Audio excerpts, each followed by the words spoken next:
이 세제 개편안 보실 때 꼭 이걸 보셨으면 좋겠어요. 언제부터 시작되느냐. 지금 개정사항을 말할 거는 22년 증여까지는 괜찮습니다. 결국 23년 증여부터 세금이 증가될 수 있거나 아니면 나의 절세 플랜이 5년에서 10년으로 늘어날 수 있다는 거거든요. 예, 안녕하세요. 저는 그 두꺼비 세무사란 필명으로 그 블로그와 유튜브에서 활동하고 있고, 그다음에 실무도 보고 있죠, 당연히. 이 장원 세무사의 그 대표 세무사 이장원이라고 하고요. 부동산을 중심으로 이 상속, 증여, 양도, 그리고 각종 관련된 이제 세법이나 그 외법들을 엮어서 이 부의 이전, 그리고 자산 관리를 전문으로 하고 있습니다. 일반적으로 이제 자산가분들, 제 생각에는 그런데, 기존에 이제 부자 보고서라고 많이 나와 있죠. 시중은행에서 이제 많이들 레포트 쓰시는데, 거기서 이제 부자 기준을 한 70억에서 100억 정도 잡으시더라고요. 뭐 이 정도의 자산가분들이, 일반적으로 자산에 대한 포트폴리오, 그리고 관리에 대해서 이해가 상당히 높으십니다. 미리들 공부를 많이 하셨던 바도 있기 때문에, 그래서 일반적으로 증여 부분에 대해서는 이 10년 주기 절세 플랜. 왜 10년 주기냐면, 이 증여를 하고 나서 그 이후에 10년 이내에 증여를 또 하게 되면, 대한민국 세법은 합산하게 되어 있습니다. 그러면 누진세율 때문에 세율이 10% 구간이 아니라 뭐 20%, 30%, 40%, 50% 점점 높아질 수 있기 때문에 이런 부분들을 이제 완화하기 위해서 이 10년이란 텀을 어떻게든 잘 활용하시려고 하고요. 하나 더 있죠. 이 증여하시고 나서 10년 이내에 상속이 펼쳐지면 예전에 증여했던 거를 상속세 계산할 때 다시 얹어서 계산하거든요. 그렇기 때문에 이런 10년 주기설 당연히 활용해야 되는 거는 활용하고 계시고요. 그 다음에 자산 가치가 지금 많이 올랐다가 최근에 약간 조정장이잖아요. 결국은 근데 이분들 알고 계세요. 미래의 자산 가치가 결국은 계속 우상향할 거를 알고 있기 때문에 오늘 증여하는 것이 가장 자녀에게 증여세를 적게 줄 수 있다는 사실을 꼭 인지하고 있습니다. 그래서 이 증여를 하루라도 바삐 어떤 식으로 가장 절세라서 줄 수 있는가, 이에 대한 고민들을 무조건 하고 계시고요. 그 다음에 하나 더 나아가면 최근에 트렌드들을 최대한 읽으려고 노력을 하십니다. 예를 들어서 최근에 조정대상 지역이 해제가 됐고, 그 다음에 세법 개정안도 나왔잖아요. 그러면 이 세법 개정안이나 조정대상 지역이 해제됐을 때 내가 어떤 제스처를 취해야 되는지, 그런 것들에 대해서 기본적인 연구도 하고 기사도 보고, 그리고 저와 같은 세무사, 자산관리 세무사랑 상담을 통해서 나아갈 방향들을 미리미리 예측을 하죠. 뭐 예를 들어서 잠깐 조정대상 지역 해제를 말씀드리면, 이 조정대상 지역이 해제가 되면 양도소득세 중과세도 안 받고 취득세나 종부세에 대해서도 완화가 되잖아요. 물론 종부세도 지금 이제 세법 개정안이 통과가 된다면 이 중과세율이 당연히 사라지죠. 그럼 이런 것들을 봤을 때는 내가 급하게 이 보유세가 높아서 매물을 내놓으려고 했는데 보유세가 적당히 이제 감당할 만하다라고 하면 굳이 내가 이거를 지금 시장에 급히 팔 필요가 있을까? 그렇다면 차라리 이 자산 가치가 주춤할 때는 자녀에게 증여를 한 이후에 추후에 자녀가 자산 가치가 상승했을 때, 이 지금의 약간 경제 위기가 회복이 됐을 때 자녀가 그 자산을 다 가져가게끔 하는 게 더 낫지 않을까? 이런 것들에 대해서 트렌드도 읽고 공부를 많이 하시는 거죠.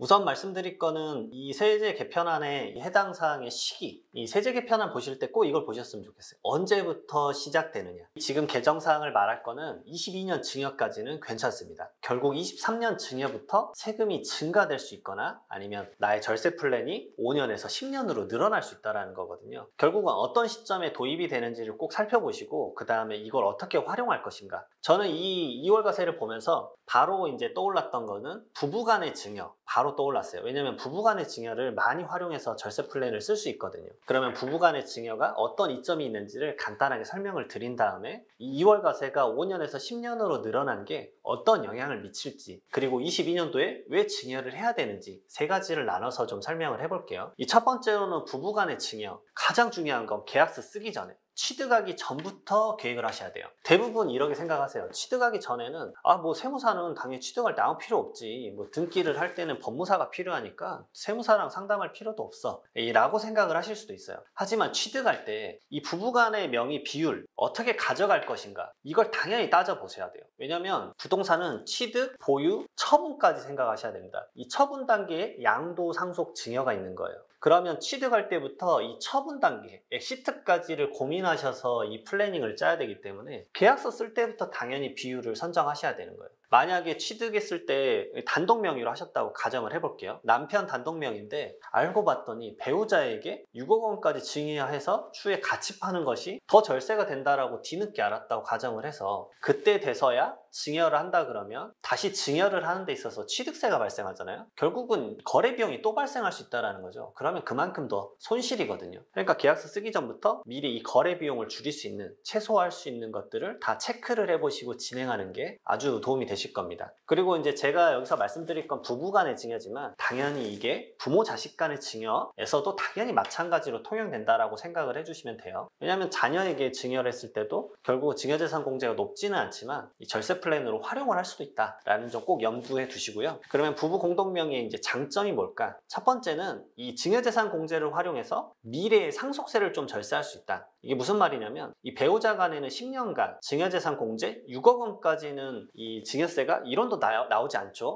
결국은 다른 관계보다 월등하게 증여재산 공제가 높아요. 왜냐하면 자녀분들은 5천만 원밖에 안 되잖아요. 결국은 10년간 배우자에게 6억 원을 줄 수 있다는 건 아주 큰 포지셔닝으로 본인의 포트폴리오를 변경하실 수 있는 거를 꼭 생각하셔야 돼요. 이거를 안 쓰시는 분들이 많은데 이 대한민국에서 통계치적으로 나오진 않았지만 대부분 남편분의 자산이 좀 더 많으세요. 그다음에 아내분의 자산이 좀 더 적은 포지션이고, 그래서 제가 이제 많이 느끼는 게 뭐냐면 남편분이 돌아가셨을 때는 상속세가 아주 과도하게 나와요. 그러면 미리 배우자에게 10년간 6억 원씩 증여할 수 있잖아요. 그럼 배우자와의 결혼 관계가 30년이다 그러면 6억 원씩 3번 주게 되면 18억까지도 줄 수가 있는 거죠. 결국은 이 배우자에게 증여를 통해서 이 10년별로 미래의 상속세를 조금씩 절세하는 거 당연히 기본 중에 기본 전략이라고 생각하셔서 진행하셨으면 좋겠어요. 그다음에 두 번째는 배우자가 경제적 자력을 형성할 수 있습니다. 지금 주택을 취득하거나 토지 취득할 때 취득자금 소명서 써야 돼가지고 항상 그 소명 자금을 어떻게 확보할 것인가, 소명 안 되면 이 부동산원이나 시군구청 아니면 세무서에서 조사 오잖아요.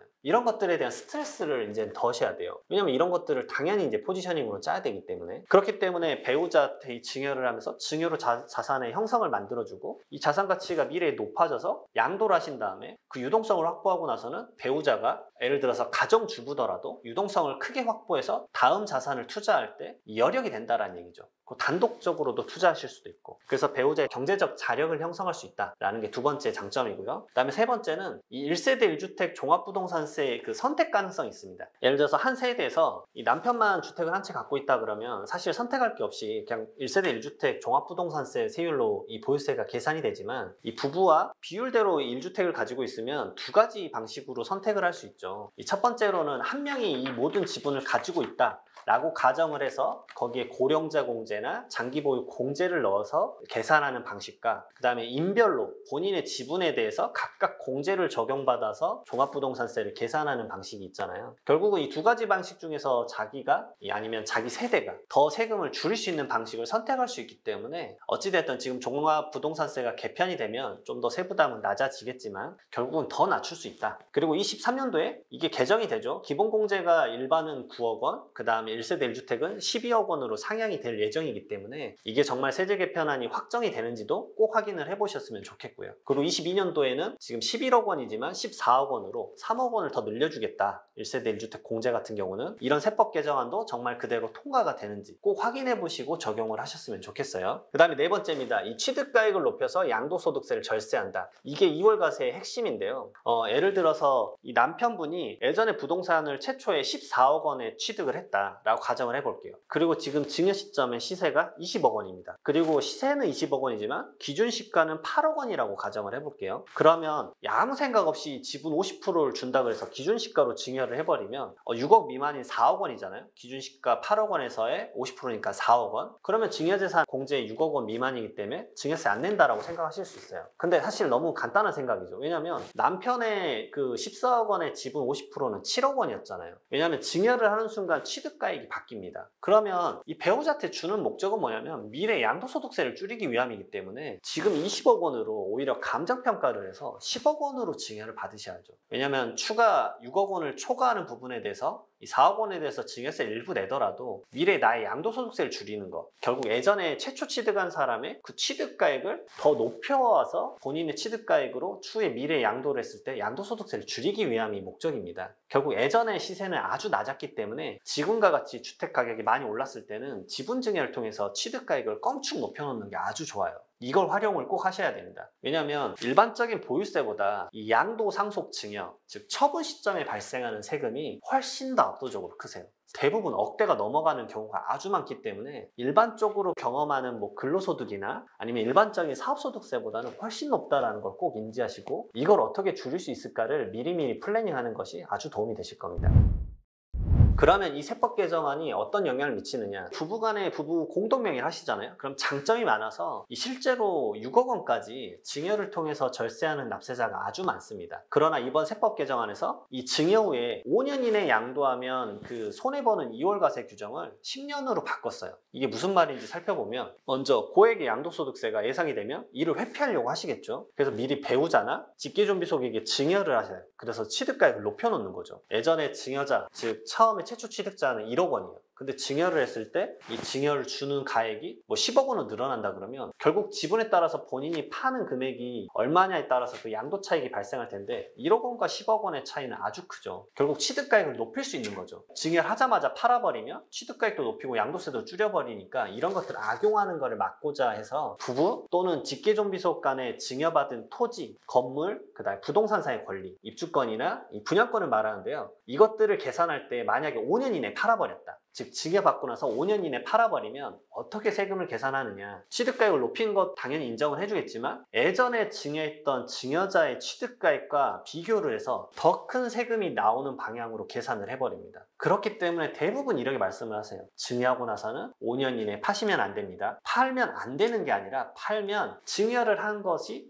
아무것도 소용이 없어지기 때문에 5년 이내에 팔지 말라고 이제 말씀을 드리는 거죠. 이런 부분들을 이제 미리 인지를 하셔야 돼요. 근데 이제 핵심 뭐냐면 이게 5년이 10년으로 길어진다라는 거. 즉 호흡 자체가 더 길어졌어요. 기존의 증여세나 상속세처럼 기본적인 호흡 자체가 10년으로 아주 길어지기 때문에 이런 부분을 꼭 염려하셔야 됩니다. 그러나 이번 세법 개정안에서 그나마 다행인 건 뭐냐면 2022년, 즉 올해까지 증여를 한 분에 대해서는 5년을 적용해 주겠다. 하지만 23년도부터 증여를 하는 분에 대해서는 10년 이내에 팔게 되면 예전에 취득자, 예전에 증여해준 사람의 취득가액과 비교 과세를 하겠다라는 2월과세 적용을 하겠다라는 거죠. 그렇기 때문에 이 5년이란 갭차를 줄이려면 올해 이내에 증여를 하시는 게 무조건 도움이 되실 겁니다. 그리고 하나 더 나아가서 올해까지 증여를 하셔야 되는 이유가 또 있습니다. 왜냐하면 23년 1월 1일부터는 증여를 할 때 증여 취득세에 대한 과세 표준이 개정이 됩니다. 당연히 부동산이니까 취득세를 내셔야 되잖아요. 22년도까지는 이 취득세 과세 표준이 뭐였냐면 말 그대로 기준시가, 즉 아파트 같은 경우는 공동주택 가격, 그 다음에 일반적인 단독주택 같은 경우는 개별주택 가격으로 과세 표준을 삼았었어요. 그러니까 시가는 예를 들어서 아파트가 20억인데 당연히 공동주택 가격은 한 70%니까 14억 정도로 낮잖아요. 그러면 14억 원으로 취득세 과세 표준을 삼아서 취득세가 낼만 했는데 23년 1월 1일부터는 이 시가 인정액이라는 게 도입이 됩니다. 이 시가 인정액이란 표현이 뭐냐? 이 매매 사례가액, 감정가액, 공매가액 등 이 시가로 인정할 수 있는 만한 금액이 취득일, 즉 증여하는 날로부터 전 6개월, 그 다음에 후 3개월 이내에 만약에 존재를 하면 그 가액을 시가로 보겠다라는 거죠. 그러니까 방금 말씀드렸던 아파트의 가격이 20억이 유사매매 사례가액이 있다라고 해버리면 이 공동주택 가격 14억 원이 아니라 20억 원을 기준으로 취득세가 계산이 돼요. 그리고 당연히 아시다시피 주택 취득세 같은 경우는 주택 가격에 따라서 1%, 2%, 3% 이렇게 달라지잖아요. 결국은 이 취득세 과세 표준도 더 높아지고 그 금액의 기준도 높아지기 때문에 취득세를 줄이기 위해서는 당연히 22년도까지 증여해 보시는 걸 꼭 고민을 한번 해보셨으면 좋겠습니다.